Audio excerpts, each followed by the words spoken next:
Bi. Amana kuma ma yaka. Bi. Abani so munu bi sufala la, abani su munu bi ulala, abani ula. Aklobo abanmake Solomani. Doba from Solomani, doba from Solo, doba from Su, doba from Coco, doba from Solo Jam. Me yana anga kuma mayaka. Yana anga kuma mayaka. Donc bina donu fo nyere kan. Pour que abado ani mogom be kuma la. Okay? Maliko ndo halsa. Anga ambe amina maliko inde. Comme mogom no tin don. Bon, mo chama ine don passer canal là. Ya, bon.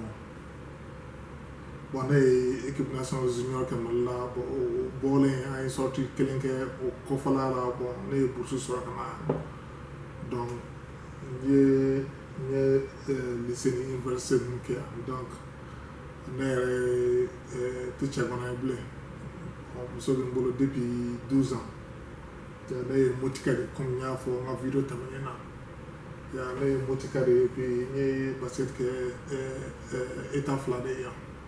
Université de Floride au bolé parce que Université de Charleston ne muso anyoko don yoro aller pour Angleterre. Donc comme au Canada depuis son est passé tara lycée mona ne muso ya maliko ne donc on continue toujours donc Maliko donc amina maya mino de fese demsenu oni makoroba mun sebuka tomata sorola maya te fosie dia be teme bade dina yo fo chrétien ya yo fo islamien yo fo nigo islamien musulman et puis bamanaya yo fo ko dinere ambe teme bae ni mana be ambe boko jalande ambe teme bade. Donc ni bananta comme exemple ni mara banane la c'est ça a grain kata a faire avec zone après avec comme maya il que depuis wolola il que bogotkini kofe il que mokoroba e kofe il que mokoroba krokrolin et puis bana et puis il ga din du ban comme on borde ka hukumi konna la ni wana banana le to ibi bana bon mo ko chama be uti sije roso mo chama be sa bana u fe u demsenu lama dobe bana bu faga dobe kala bu faga dobe accident de circulation ainsi de suite. Donc maya influence la vie est très fragile. Donc ika dia la tike mu ni ala ifinye dima ebina munde ko konna la ka doke maya la ebiseka munde ko konna la adamade. Donc neka bibaro abita odeka maya amsega maya e jumande mo bi maya ke chodi dine do ba fo dine chama be luka hake pour que maya ke ni mana la wale ko je temene sisa maya be ni communique ni ko na galontiga la ou bien imna na suenina o dugu konna la ko itu musoso ya donc maya kun ka green ulu bolo ko jugu iti faden todu fen chambe toke donc pour que ka musoso to ma do le iba yira muso bange ba ona fanga bi la ka dumuni di muso ma ubi blase nan fen donc ambe bo don avec culture la ka tema. C'est ça, konna la hukumu konna la rabiseka munde ke pour que comme maliko ne do pour que mali flene so chon a koka gele surtout les réfugiés et que maya kon ebiseka munde ke pour que les réfugiés nous deme et que maya kon munde ka ambe kolosi ni kolosi o sara suye nous so ebiseka munde ke uluye ni na folo bi bolo bi se ka do du ulu sarasi no bi e bi sarasi mo do ka quartier ko bi se ko de chogodi o de refugee mo bi ka quartier ko bi se ko de ka lu koro ka samara koro ika ma fa dumuni to ni sera ka dumuni do boka duma o na bi se ka mo ibi se ka demsen do ta ka bla ika hake ko ika dembala pour que ka o ka éducation ni man so ko mi dem e bi se ka munde ko kon nala angon ka sa si ni anyama ulu be ku se ko da wala ke o donati se ka crise ni bo malla fo crise ni mal dembe an bere ka anteke di nyogoma donc ibi se ka munko ika maya en kono ala ye ni mun di ma o maya en kono nala depuis wala la fo ka tise ibi se ka munde ke ka mali yɛrɛ la taa ɲɛ i ka fɛn dɔw bɛ jago kɛ dɔw bɛ faso baara la mɔgɔ caman caman n'a ka baara e bɛ se ka dɔrɔmɛ kelen jumɛn de di pour que u ka don réfugié ninnu ka dumuni musakaw la an bɛɛ b'a dɔn réfugié ninnu bɛ Bamakɔ cogo min an bɛɛ b'a dɔn u nana kun mun kama yɔrɔ baganmara la o ni sɛgɛnna sɛnɛkɛla u t'u ka dugukolo bila ka na yɔrɔ la ni ko tɛ o an bɛɛ b'a dɔn mun bɛ yen sisan minnu t'a dɔn denmisɛnninw b'a fɔ a ye saraso ɲininka a ye nouvelle mun ti Mali télévision dɔrɔn a ye nouvelle caman caman lajɛ ni ko kɛra Mali la sisan pendant 5 minutes mɔgɔw b'a sɔrɔ extérieur la même pas 5 minutes souvent donc nouvelle bɛ yen a jɛnsɛnnen bɛ yen donc e ka maaya in kɔnɔ sisan komi Mali bi bolo la e bɛ se ka mun de kɛ pour que ka minnu degunnen don k'olu dɛmɛ an ka maaya in bi baro o b'o de kan e bɛ se ka mun de kɛ k'o dɛmɛ i ka dɛmɛli bɛ se ka kɛ kuma ka mɔgɔ denmisɛnninw ladi i ka dɛmɛli bɛ se ka kɛ komi ne y'a fɔ maliyɛn ti bamanan dɔrɔn bien vrai bɛ ka kuma bamanankan na maliyɛn ye siya sugu caman ye an kana fɔ ko Mali crise ye par exemple surakaw dɔrɔn ta ye surakaw dɔrɔn ta tɛ Mali crise bi kɔrɔbɔrɔw dɔrɔn ta tɛ bɛlaw dɔrɔn ta tɛ burudamaw dɔrɔn ta tɛ an bɛ se ka taa ainsi de suite an bɛɛ yɛrɛ ka crise do fila dɔgɔnɔ o ni bamanan sinafɔ a bɛɛ mɔgɔ bɛ se la i bi nɔrɔ la i kɛra Mali fan o fan o ni Mali kɔ kan e bɛ se ka mun de kɛ ka Mali dɛmɛ i y'a ye k'a fɔ ko ka taa di organisation ma o tɛ i bɛ se ka mun dɛmɛ direct je crois o de bɛ se n'i y'a mɛn ko mɔgɔ y'a suɲɛ a kɛra tan donna tan n'i yɛrɛ taara kɛ directement an bɛ minnu bɛ taa hiji ninnu ni fɛn ninnu na i ka silamɛya hukumu na pour que a fɔra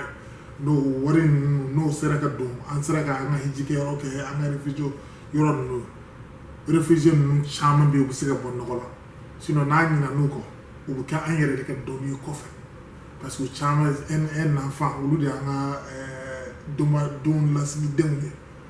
n'olu bolo mun bolo dayɔrɔ sɔrɔ suyɛnnikɛlaw bɛ caya nkalontigɛlaw bɛ caya kojugukɛla caman bɛ caya bandiw bɛ caya donc n'an m'u dɛmɛ sisan u bɛ kɛ an yɛrɛ de ka dɔnni ye kɔfɛ an denw an t'u dɔn surakadenw y'an denw ye bɛladenw y'an denw ye fuladenw y'an denw karidenw y'an bɛɛ de denw ye an bɛɛ de kungo don sisan Mali ko komi an bɛɛ bi Mali ko in de la ala ka sababu ɲuman d'an ma ne kɔni bɛ mun fɔ ne ka ladili ye mun ye denmisɛnninw a ye ɲɔgɔn minɛ ka ɲɛ a ye ɲɔgɔn minɛ ka tɛmɛ hali an fa n'an baw kan a kana sɔn diinɛ ka don an ni ɲɔgɔn cɛ a kana sɔn siya ka don an ni ɲɔgɔn cɛ a kana sɔn fosi de ka don an ni ɲɔgɔn cɛ a ye ɲɔgɔn minɛ a de ye ɲɔgɔn baden n'a tiɲɛna ka d'an ma an bɛɛ bɛ kɛ falatɔw ye parce que ni mɔgɔ ni dugu t'i la e ma kɛ falatɔ ye sisan n'i taara Mauritanie i taara Burkina an dafɛ dugu ninnu maliyɛnw de refusélen bɛ toujours n'an y'a ɲɛ an y'a ɲɛ an yɛrɛ fɛn bɛɛ bɛ Mali la fɛn bɛɛ bɛ yen an b'a dɔn mankan ye kɔrɔnfɛ mankan ni sud mankan a bɛɛ ye nafoloko de a bɛɛ ye essence o ni les ressources minières qui sont là-bas a bɛɛ ɲagaminen don mɔgɔ minnu bolo n'an ka masakɛw ye kɔrɔn ta k'a d'olu ma k'olu de bɛ se ka ko ɲɛnabɔ a tɔ ɲagaminen an bolo sisan kɔni an b'a ɲɛnabɔ cogo wɛrɛ de fɛ o ye jumɛn ye an bɛ segin maliyɛnya in de kan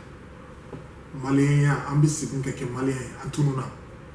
parce que an y'an ka sinankunya ninnu caman bila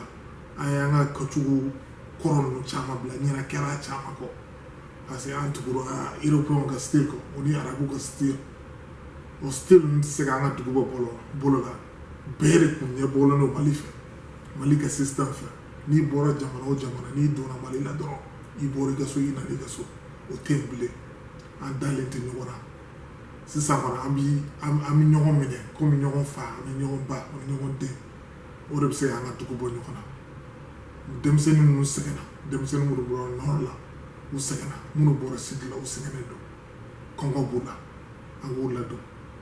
ne kɔni fɛ an ka maaya sisan an kan ka sinsin o de kan n'i ko i ye silamɛ yɛrɛ ye silamɛya b'o de fɔ i ka fantanw ladon o ni banabaatɔ o ni mɔgɔkɔrɔbaw o ni an bɛ baara di minnu bɔra u nɔrɔ la n'an sera k'u bila an kɔrɔ ka métier dege o ni fɛn ninnu donc o de bɛ se ka olu fana denmisɛnnin ninnu u ka génération kana kɛ génération perdue u ka génération fana ka ɲɛ u k'u bolo da Ala sɔrɔ Mali la ni olu denmisɛnninw ɲɛna Mali de bɛ ɲɛ Mali de b'a tɔnɔ dun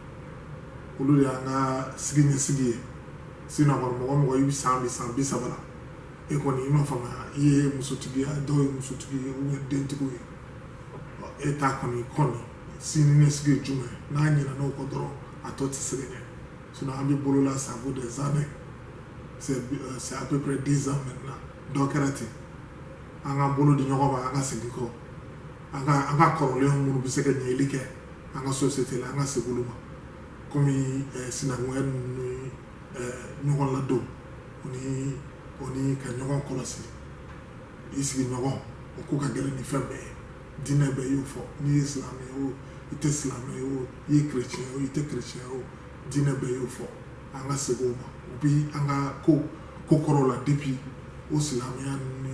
chrétien ma don anw fɛ yen ni an ka lawale sɛbɛnw lajɛ ni mɔgɔ min donna kɔmɔ la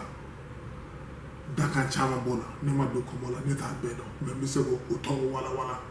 o kɔni ko ye mun ye n'i mana bolokoden ko lajɛ o ni fɛn ninnu donc olu caman b'an ka lawale la pour être un patriote malien